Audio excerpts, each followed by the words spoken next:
pagi teman-teman, senang sekali bisa berjumpa dengan Anda kembali ya dalam video pembelajaran online dengan edubisnis.net. Masih dengan saya, fasilitatornya Yudhya Antariksa, Master of Science in Human Resource Management. Jadi dalam video kali ini, dalam modul video kali ini kita akan bicara mengenai performance appraisal berbasis KPI. Ya, bagaimana melaksanakan performance management secara lebih komprehensif dengan mencoba juga melacak aspek KPI atau Key Performance Indicators. Jadi selama ini banyak perusahaan di Indonesia yang sudah melakukan PA gitu ya, mas-mas, mbak-mbak ya. Hampir semua perusahaan di Indonesia sudah punya sistem PA. Tapi kalau sejauh pengamatan saya yang sudah menggunakan pendekatan KPI belum terlalu banyak ya. Jadi pendekatan PA-nya hanya penilaian dari atasan ya, sehingga kadang-kadang menjadi like and dislike atau penuh dengan subjektivitas. Karena basis pengukuran yang terukur itu tidak ada. Padahal Peter F. Drucker sudah pernah mengatakan, you cannot manage what you cannot measure. Anda tidak bisa mengelola sumber daya yang tidak bisa Anda ukur. Ya, jadi untuk bisa mengukur sumber daya Anda, untuk bisa mengukur kinerja tim Anda dengan lebih kredibel, ya, lebih magnus, lebih terukur itu harus menggunakan KPI, mas-mas, mbak-mbak ya, atau Key Performance Indicators. Nah, dalam video kali ini kita akan bicara dengan lebih detail bagaimana mendesain KPI untuk masing-masing posisi dan juga bagaimana mendesain KPI, menghitung skor pencapaian KPI, menetapkan target KPI dan seterusnya. Ya. Jadi mari coba kita lihat saja di agendanya ya. Di depan Anda ini ada agendanya ya. Jadi yang pertama nanti kita akan bicara secara overview mengenai dua elemen kunci dalam performance appraisal. Ya, ini jadi aspek KPI dan juga aspek kompetensi. Yang kedua kita akan bicara mengenai tahapan yang detail step by step untuk menyusun KPI karyawan. Kemudian yang ketiga kita nanti akan menghitung cara menghitung skor KPI ya, bagaimana cara menghitung skor KPI. Yang berikutnya nanti kita akan bicara kompetensi ya, elemen kedua. Jadi bagaimana mengukur kompetensi untuk performance appraisal, baik kompetensi manajerial dan kompetensi teknis. Dan yang terakhir kita akan coba menghubungkan skor KPI dan skor kompetensi ya dengan kebijakan reward and punishment. Ya. Pada akhirnya memang ketika kita melakukan performance appraisal itu ya ujung-ujungnya juga reward juga mas ya. Yang bagus dikasih bonus, yang kinerjanya jelek ya tidak usah dikasih bonus ya.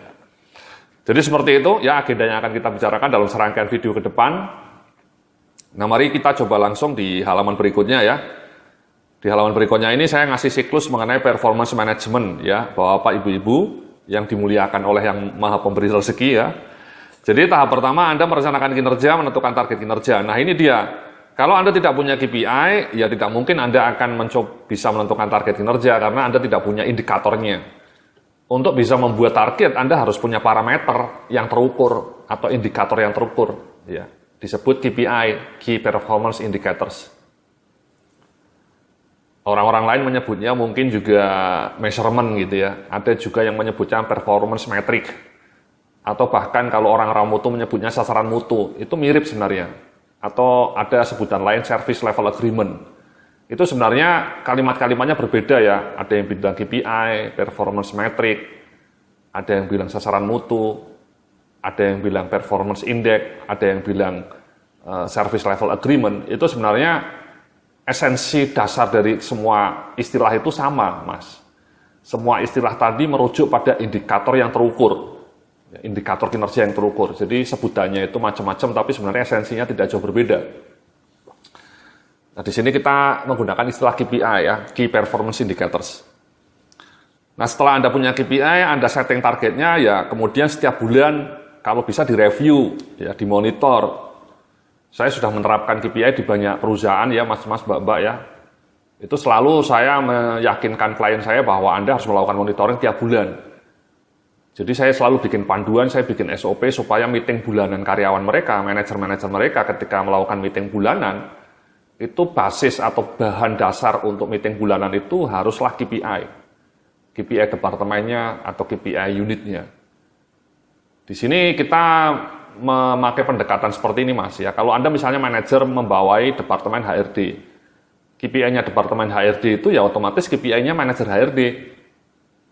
Kalau misalnya ada manajer produksi membawai departemen produksi, maka KPI unit kerja produksi atau KPI departemen produksi itu otomatis menjadi KPI manajer produksinya.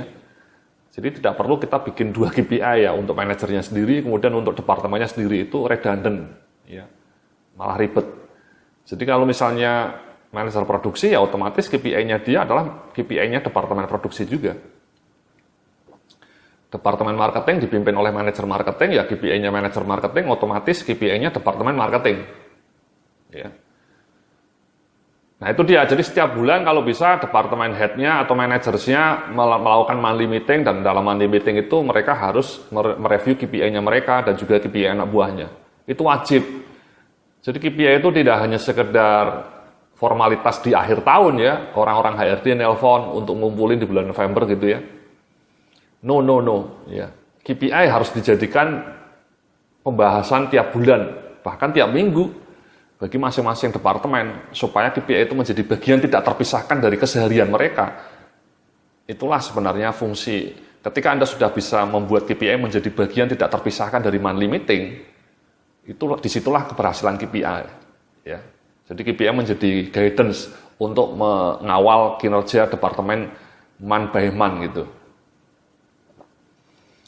Ya, nanti dalam review itulah dilakukan monitoring, masukan atau aksi perbaikan, bagaimana kalau targetnya meleset, bagaimana kalau targetnya kok sudah tercapai, bagaimana implikasinya. Itu direview dalam monthly meeting itu. Baru kemudian di akhir tahun, seperti Anda lihat di depan Anda ini ya, unjuk kerjanya dievaluasi.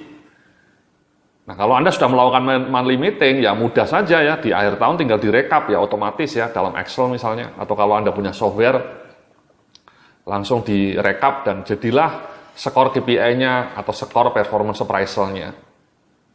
Jadi tidak lagi pakai ingatan ya, menilai kinerja karyawannya pakainya memori gitu ya.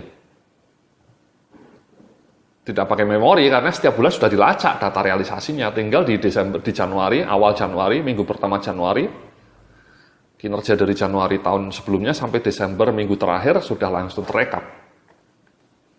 Dan kemudian setelah itu hasilnya apa, menentukan penyesuaian gaji, penyesuaian bonus, dipromosikan atau tidak dipromosikan, atau juga dari training, ya kalau kompetensinya jelek atau kinerja KPI-nya jelek, result-nya jelek, ya mungkin perlu training, dan seterusnya. Seperti itu Mas.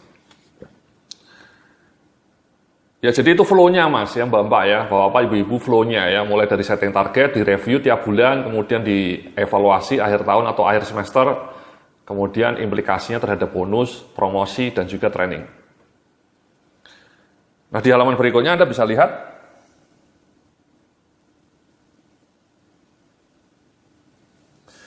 Disitulah saya menyebutkan bahwa ketika Anda melakukan PA itu sebaiknya Anda punya 2 komponen ini ya, mas-mas ya, mbak-mbak ya, bapak, ibu-ibu.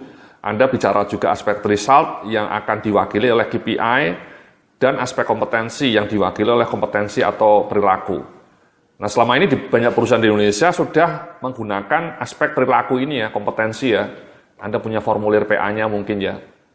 Mungkin jenisnya yang dinilai inisiatifnya atau kedisiplinannya ya. Atau kemudian komunikasinya, kerjasama tim, leadership, dan seterusnya. Itu sudah banyak. Tapi yang belum adalah elemen KPI-nya ini, elemen result. Ya. Jadi itu sebaiknya harus diukur juga. Ya kenapa? Karena di halaman berikutnya saya menggambarkan seperti ini ya, mas-mas, mbak-mbak ya. Jadi aspek result itu menggambarkan aspek hasil kerja karyawan. Pengukuran hasil kerja dilakukan melalui penyusunan key performance indicators karyawan. Kalau aspek kompetensi menggambarkan aspek kompetensi kecakapan yang perlu dimiliki oleh karyawan agar mampu menghasilkan kinerja result yang optimal. Jadi ada 2 itu Mas, 2 elemen itu. Jadi ibaratnya kalau Anda tim sepak bola, KPI itu jumlah gol yang dimasukkan. Kompetensi itu adalah kecakapan mendribble bola, kecakapan untuk melakukan kerjasama tim, ya, mengumpan, menendang, prosesnya. Tapi at the end of the day, pada akhirnya Anda harus diukur goals-nya, ya, KPI-nya. Ya. Nah, dua-duanya harus diukur Mas, mbak-mbak ya. Nah, bobotnya berapa nanti bisa kita lihat di dalam video-video berikutnya ya. Bisa 50-50 ya, 50%, ada beberapa perusahaan yang memberikan bobot sama. Tapi kalau sepanjang pengalaman saya, biasanya KPI lebih besar Mas ya, bobotnya 60% biasanya. Kemudian kompetensinya 40%. Bahkan untuk level manager ke atas, manager GM itu KPI-nya bisa sampai 70% bobotnya. Sementara kecakapannya cuma 30%. Kenapa? Karena dianggap manager sama senior manager itu ya sudah cakap. Kalau tidak cakap, tidak mungkin mereka jadi manager. Nah, cuman dari manager sama senior manager kan yang lebih dibutuhkan result ya. Show me the result, show me the result. Nah, result itu hanya bisa diukur melalui KPI. Ya. Jadi itulah dua elemen yang harus kita kembangkan ketika kita mau mendesain sistem PPA, performance appraisal yang komprehensif. Demikianlah pengantar untuk video kali ini. Nanti dalam video-video berikutnya kita akan bicara mengenai berbagai dua elemen itu secara lebih rinci ya. Bagaimana menyusun KPI, bagaimana melakukan penghitungan skor KPI, dan juga bagaimana menggabungkan skor KPI dengan skor kompetensi. Terima kasih, sampai jumpa dalam video berikutnya.